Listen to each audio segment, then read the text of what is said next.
Hello, my name is Andrea Richardson, and I am an MSSL DFE candidate for Baker University, and this is my diversity profile summary. What you are seeing pictured here is my placement school and my diverse school. So the top picture is Prairie View High School, and that is my placement school, and then Ridgeview Elementary School is located below, and that was my diverse school location. Demographics of my placement school. Prairie View High School is located in Lacey, Kansas, which is a rural community about an hour straight south of Kansas City. The principal there is Dr. Joe Hornback, and he has been there for 2 years. However, his leadership experience in schools definitely has been longer than that. He has been serving in education now for, I believe, 24 years, and 20 of those 24 years has been actually as administration. The grade ranges for the high school are grades 9 through 12, and there is an at-risk program, as well as the level 4 and level 5 special education services that are offered in our school for the co-op, and that is basically just a lot of different schools that feed into our school's program. So a lot of our surrounding schools use our special education services provided in our building. School population, we have 304 students currently enrolled, or as of last year's statistics, and then less than 1% of those students are ELL, English language learners. As you can see on the right side of the screen, there's an ethnicity breakdown, so nearly 90% of our student body is white, with very little differentiation from that. We have less than 1% African American presence, around 4% Hispanic presence, and then other is around 5%.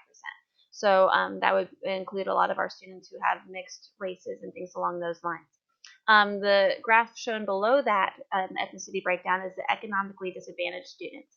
And so the statistics show that Prairie View has around 47% of students who are considered economically disadvantaged.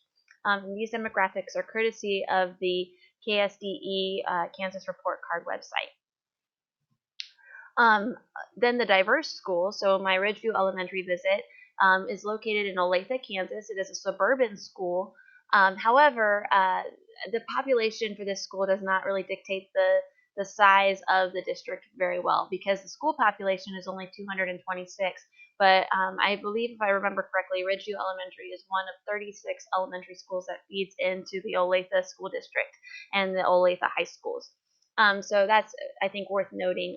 So even though the school population itself seems small, the district that it's a part of is very large, and I'll get to why I think that's significant later on.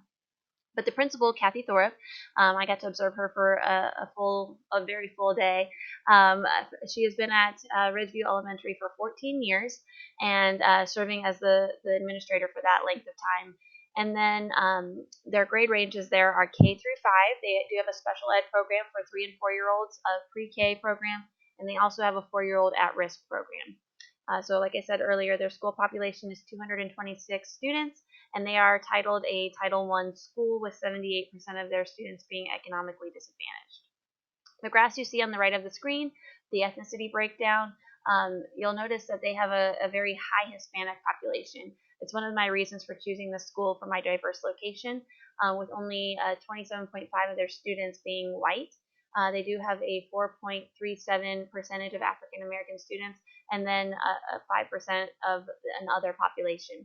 Then the graph below that, I didn't choose to show the economically disadvantaged because I felt it was more interesting to show you the English language learner student breakdown. So 43% of their students are ELL. So it's very important that communication and the aspects of what goes home versus what is said to students and things along those lines is dealt with delicately, in order to make sure that that cultural difference is taken into decision making.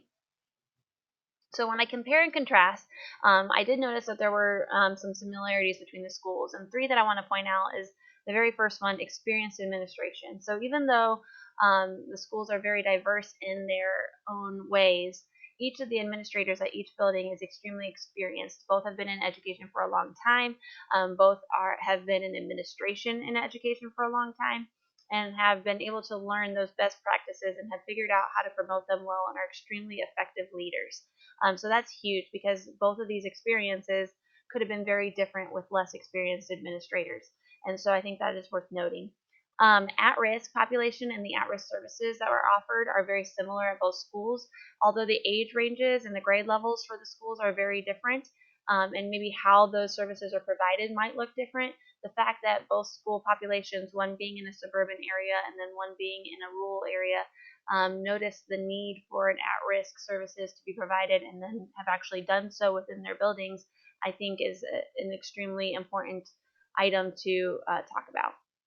Also, both have high percentages of economically disadvantaged kids and students. And so when you look at Prairie View High School with 47% of their students being economically disadvantaged, and then Ridgeview Elementary having 78% and actually being a Title I school to receive those funds because of those statistics, I think it's important to note that despite where they live and maybe what you see surrounding those environments, like the types of stores and the types of availability, even the types of housing and how different they would be, there's still such a great population of those student bodies that are economically disadvantaged.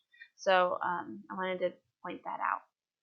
As far as the differences go, there's so many, but one of the three that I would really like to mention, the first one is location. So the suburban and urban setting versus the rural setting. So let's start with the suburban and urban setting.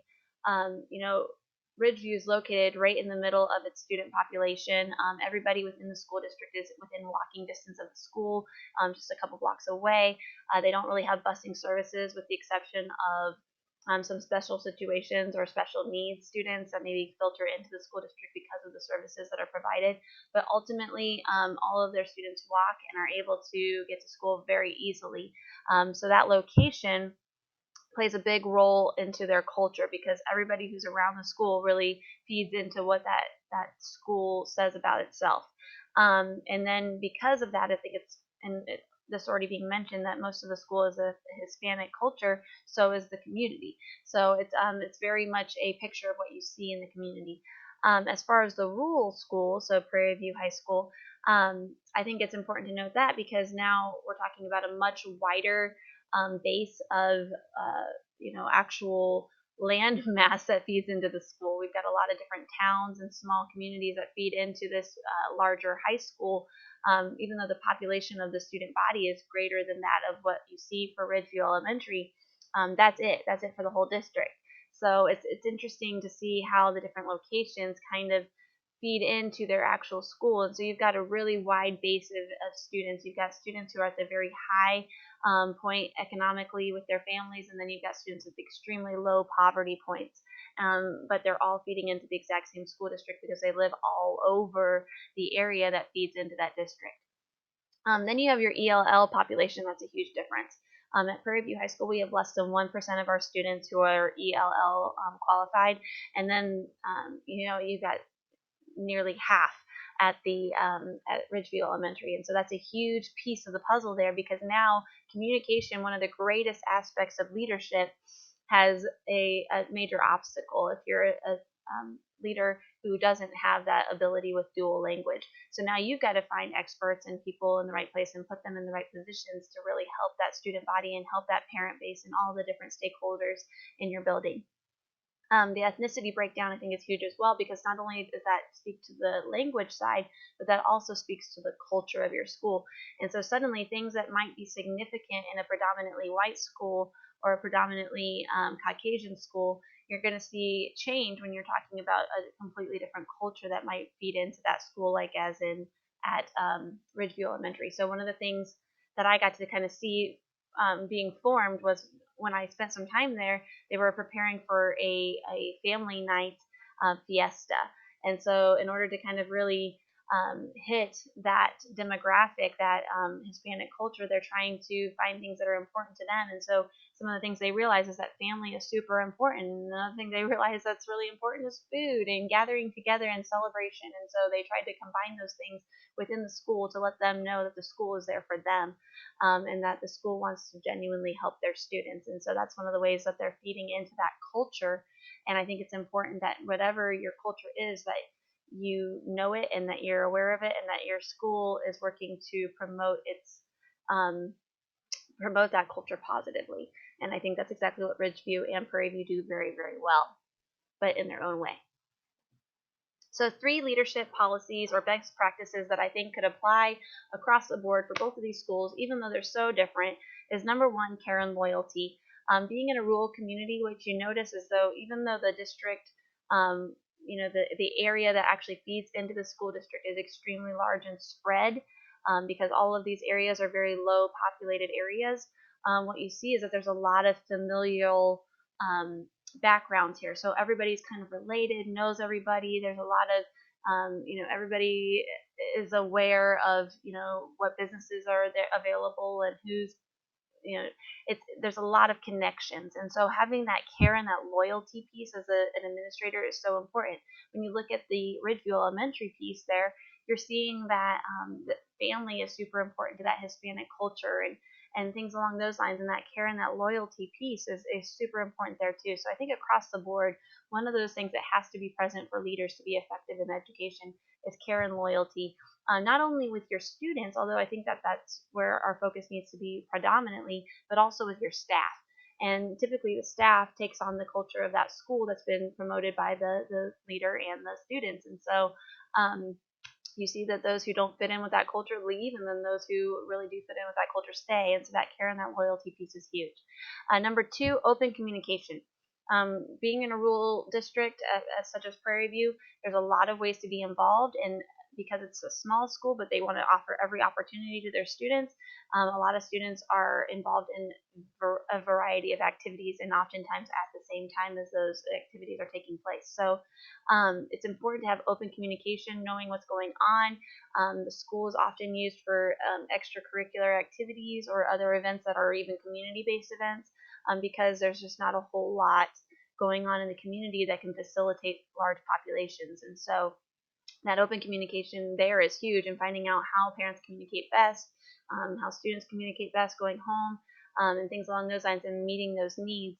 When you look at Ridgeview Elementary, the same would apply, but in this case, now you've got the language barrier, the language obstacle. And so having those people, those experts that can help to remove that barrier from being there is essential. And then number three, autonomy.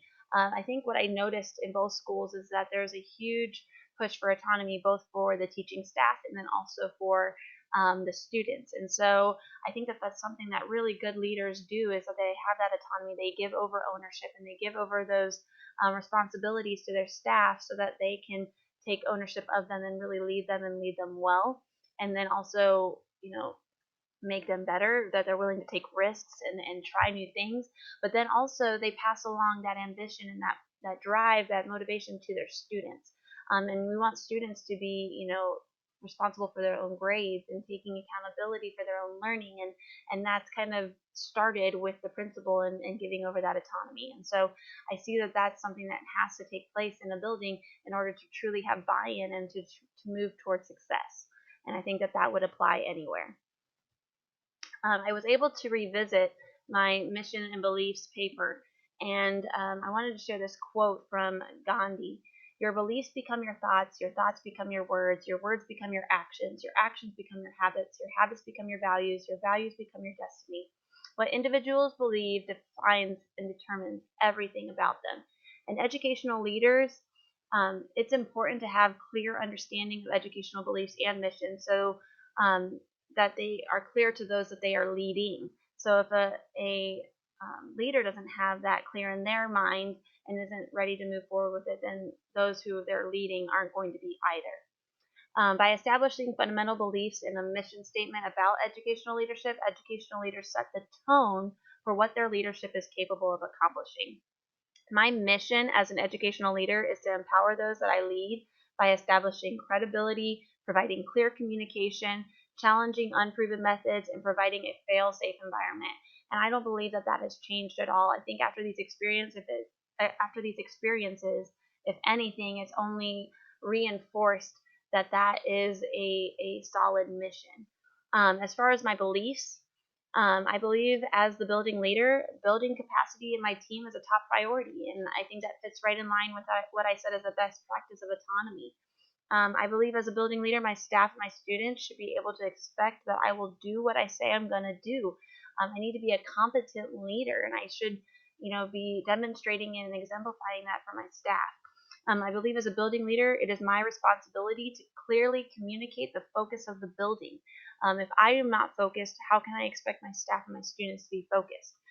is basically what I'm getting at there. I believe as a building leader, I need to be open-minded and willing to challenge the status quo. Just because we've always done something doesn't mean that it should be continued or that we always need to do it. We need to be changing with our students. We need to be changing with technology. We need to be changing with the times. The skills that students needed to know 20 years ago have changed, and we need to move forward with preparing our students for the skills that they need today. So I think that those things are extremely important. And then I also believe that failing, reflecting, and learning from past failures is part of the growth process.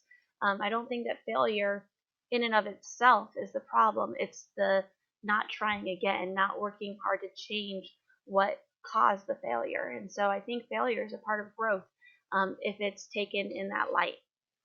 So although missions and beliefs among leaders may differ, I believe that the establishment of a clear mission and fundamental beliefs is essential. The leader's ability to do this will directly affect the impact of their leadership. So even though I've had all these experiences since writing this paper early on, I don't think that they would change. I think that they've been solidified and proven to be very well-meaning missions and beliefs. So I enjoyed revisiting that thought a little bit. So in conclusion, all of the administrators that I have observed and interned under during this process have been great examples and extremely effective in their schools. They are in various environments and have various different obstacles and things to consider when it comes to their student bodies and when it comes to their faculty, but all of them have extremely high integrity, are extremely competent individuals, and have worked really hard to develop the skills that they have to serve as leaders, and I feel privileged to have interned under them. Something I did notice between the two divisions of experiences that I had, so at Ridgeview Elementary versus Prairie View High School, my entire professional life of education and serving as a teacher as well as a paraprofessional and now working into the administrative intern position, it's all been spent in a secondary setting. And it's actually all been spent at Prairie View High School. And so, looking at the pedagogy that is required for elementary administration, I was a little taken back, and it was a little daunting and overwhelming to learn about. So even though I definitely loved what I got to see, the fast pacedness, the constant changing, the relationships, and the way that you can build your leadership at an elementary school, and I loved getting to talk with Kathy Thorup, I realize that I have a lot to learn in this area as far as pedagogy goes, and if I want to be a really effective leader, I think I've still got a lot to do in that area. And then the last thing, regardless of the atmosphere, whether you're in an elementary school, whether you're at a high school, whether it's a high Hispanic population or not, whether there's a lot of ELL students or economically disadvantaged students, it doesn't really matter, but no 2 days in school administration are the same. Flexibility and the ability to be proactive are just crucial for success. So those are two skills that I really want to continue to work on and work on thriving in as I work toward my pursuit of a school leadership position. So thank you for listening, and I hope you enjoyed my summary of my diverse experiences. Thank you.